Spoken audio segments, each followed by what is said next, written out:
Hi, Evangeline here from Place of Peace. So I just want to talk a little bit about this thing that I think would be great for lots of people to know, and for our entire world to understand better and endorse. And that is, I was taught the title of The Valley of Not Knowing. The Valley of Not Knowing. So before I say anything about that, you might have noticed that in our culture anyway, the United States, we basically worship knowing, right? It's like, got to know what you're going to do with your life, got to know everything. We ask 3-year-olds, what are you going to be?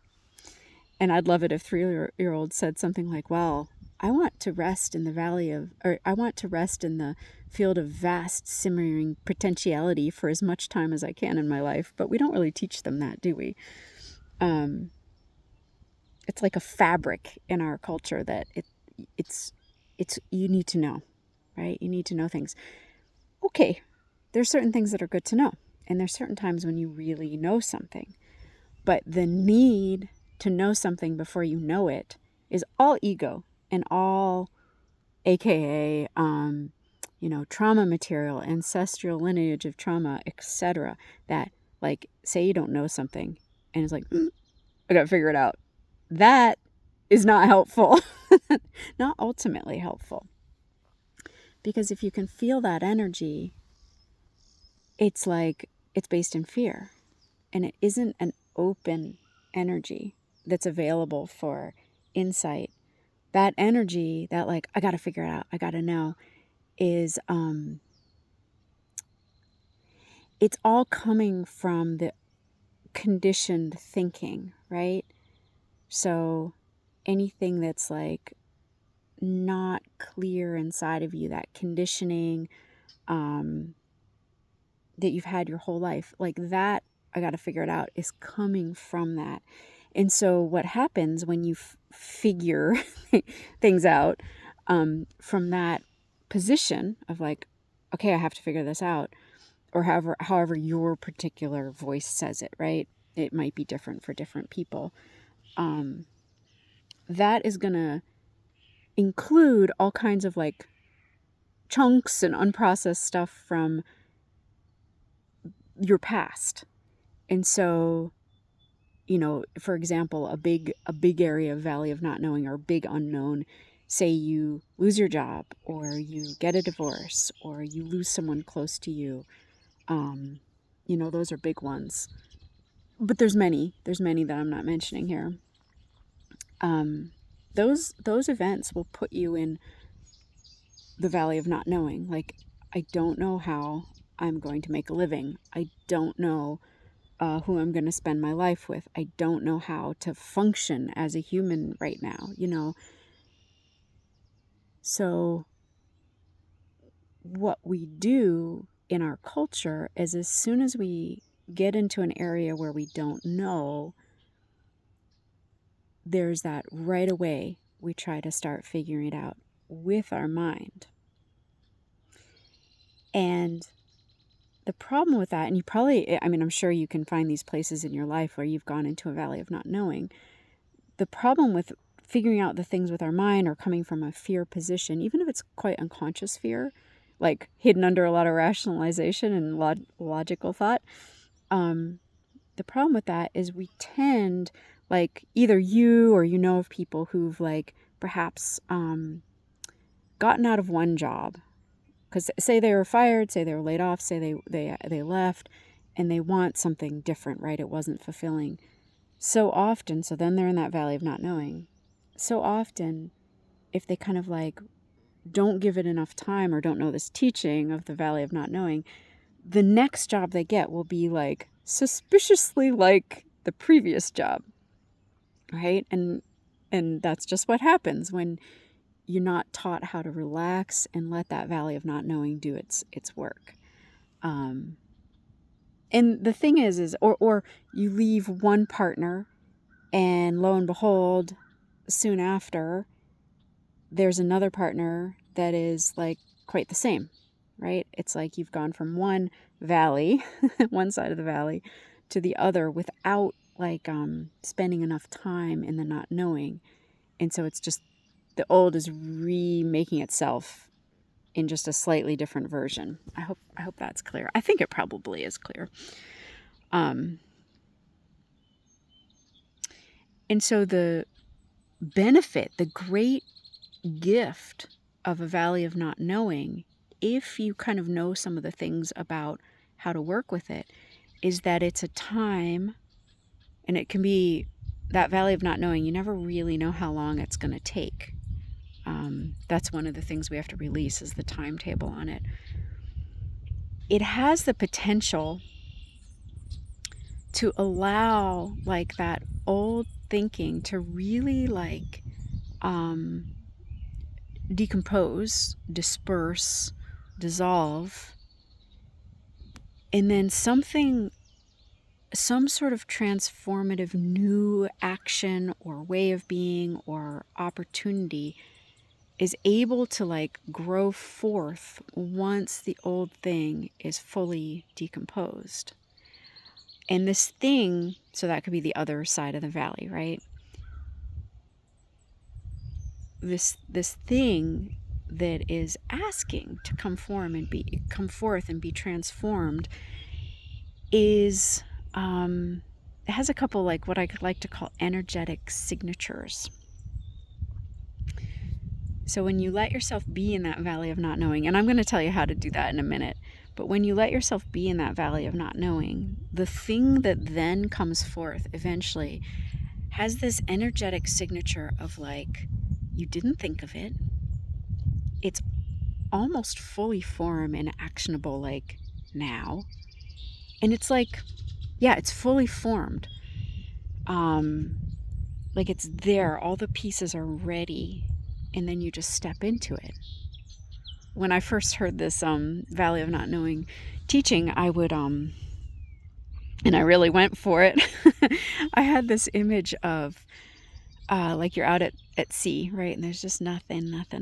You're out at sea. And then suddenly, up through the surface of the ocean is this enormous submarine. And it's just like, whoa, there it is. And it just arises in front of you, and it's fully a submarine, right? It's fully formed, it's fully functional, and it's right in front of you. And never in a million years had you seen it there before you saw it. And so that metaphor might not work for anyone or everyone, but for me it was good. So the energetic signature is good to know about this actual transformation. It will feel right. It will feel like, of course, you would have not really been able to imagine it before because your old thinking couldn't imagine this new thing, right? And so then if you've given that valley of not knowing enough time and this new thing comes forward, it will be truly new and like soul-giving, life-giving. It will feel more on purpose, like on life purpose. And,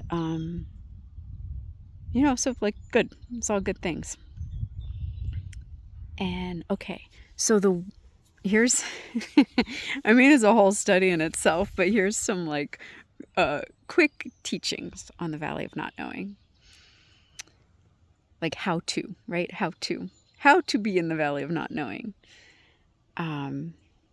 One, if you find yourself there, is to recognize, oh, that's where I am.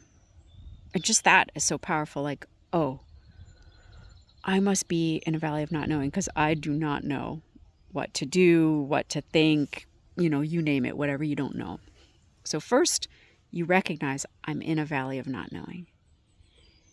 And then what's helpful is to clearly name what you don't know. Right? Like in kind of a simple sentence.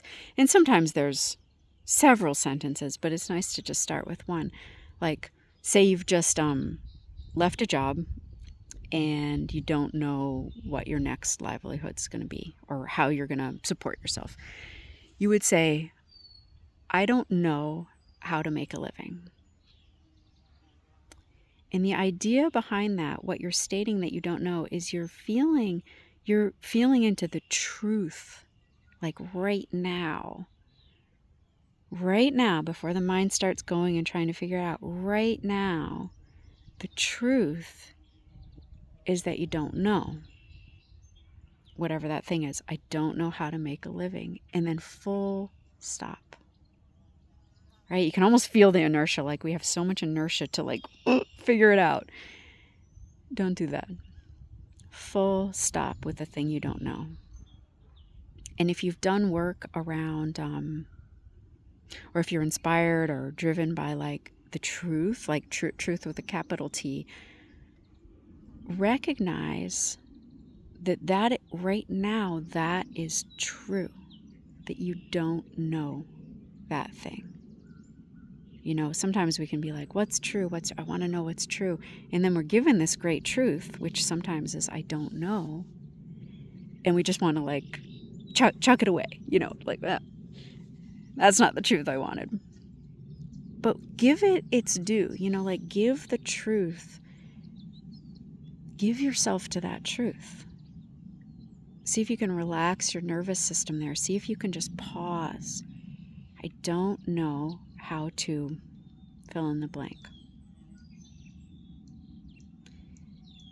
And this could take a minute, it could take weeks, it could take years, we don't know. There's a lot of inner work to do around this. But then you start to get easy in the truth. You start to relax in the truth. And that's where it can be really helpful to have some ability to regulate your nervous system, even if it's sort of a discipline at first. Breathe. Feel things melting downward in your body as you sit in that truth. I don't know. And in that, and that's where it could be helpful to have some guidance, right? And that is something I do with people a lot. So in that, eventually what will, and I think this is fairly universal when people really relax in that truth of something they don't know, eventually, and it could be soon, it could be not so soon, there's sort of this, there blooms open this much vaster consciousness. And I call it the field of simmering potentiality. And it's a delightful place to be in. Delightful. It's hard to describe it, but when you're there, it is wonderful. And so when you are able to sit in that, and again, you wouldn't sit in this to ripen the next knowing, but that is the place where eventually the knowing will ripen forth. And this is sort of wild, but the actual task is to just relax in not knowing. Easy to say. And the other thing I found useful, the first time I was taught this, was another basic sort of instruction is to not move from fear. And fear in all its guises. I think particularly, I have found with men, particularly there's a logic. And maybe I shouldn't say it's just men, but that has been in my experience. And there's this logic, it's well, that's a bad idea. I got to figure it out, right? That's fear. And happens in women too. I've certainly had it. So to not move from fear. Easy, again, another thing that's easy to say. Now, the first time I went through this, I had just left Sweetland Farm, which was the farm I had started and run with my ex-husband. And I'd been there for years, and I had only farmed before that. So for 18 years at that point, that was all I had done. And I left, we got a divorce, and I suddenly had no career, no degree, 2 small children, and I had no idea. No idea what to do. Like specifically how to make money. And fortunately, I was shown this teaching during that time. However, I was not shown the get easy in the truth part. As I remember, I was only shown or told about the don't move from fear. And so let me tell you, I like white knuckled it for about 11 months on my couch. Like, I remember I just thought, I will not move from fear. And by God, I was not going to do it. And I didn't. And that did carry me through the whole valley, but I think there's easier ways, such as getting easy in the not knowing. I didn't know anything about getting easy. It was not easy for me at all. And so fear, what if you move from fear, what will happen is you might imagine that you've discovered the thing. Like say you've learned this, you're in the valley of not knowing, and you imagine that you see what the next shore is, the next thing to do, the other side of the valley. But really, if you're moving from fear, either you're actually going back to your past shore, like the thing that you know, that you're trying to evolve from, or you're kind of coalescing or grabbing on too quickly to like driftwood, right? It's in this, I guess the valley has water in it. You're grabbing, my valley has water in it. You're grabbing onto driftwood and you think it's the other shore, but it's not. It's like the mind being like, oh, this is the thing. This is the thing. So again, this is I did a whole 12-week class on this. So you just keep going deeper and deeper in it. But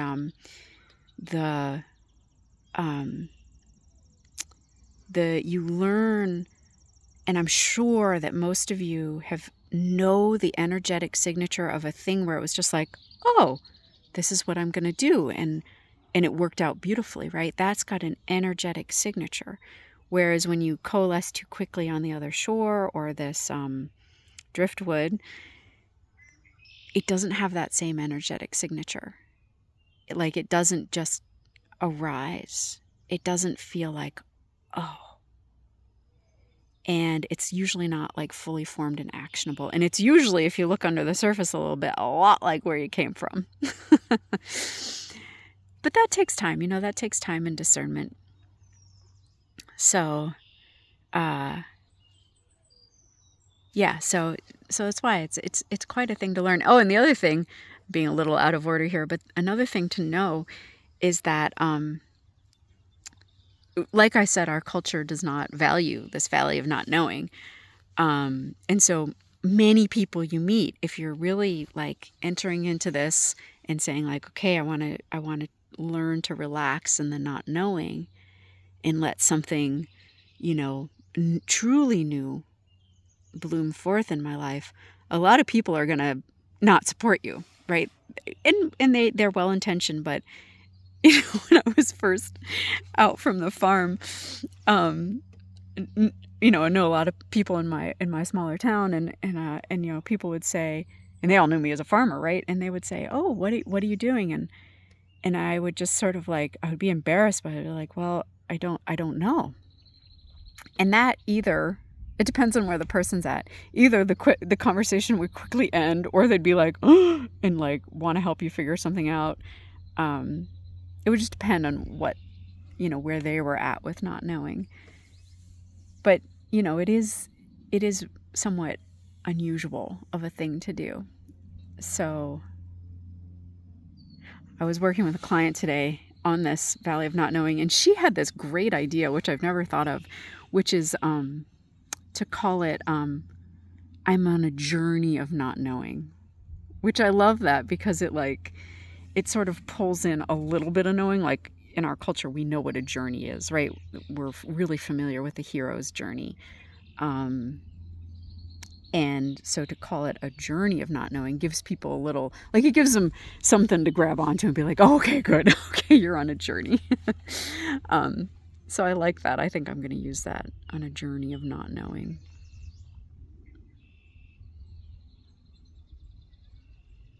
It takes courage. It takes a lot of courage, and it takes likely some faith. I think that was something that really helped me at the time, but I didn't know it when I was doing that first one. Is I heard the teaching of the Valley of Not Knowing, and something in me said that sounds true. And I knew that I didn't want to move from fear. I knew I wanted something different in my life. And that carried me through. Okay, well, I'm trying this format, so if you like it, leave a comment. And I do, I've been through many valleys of not knowing, and we continue to get placed in them as well, because that's how our soul evolves. That's how we get free. So if you want help, this is the kind of thing I do with clients, and I love it. I love working with people with this. Okay. Thanks, everyone. Bye.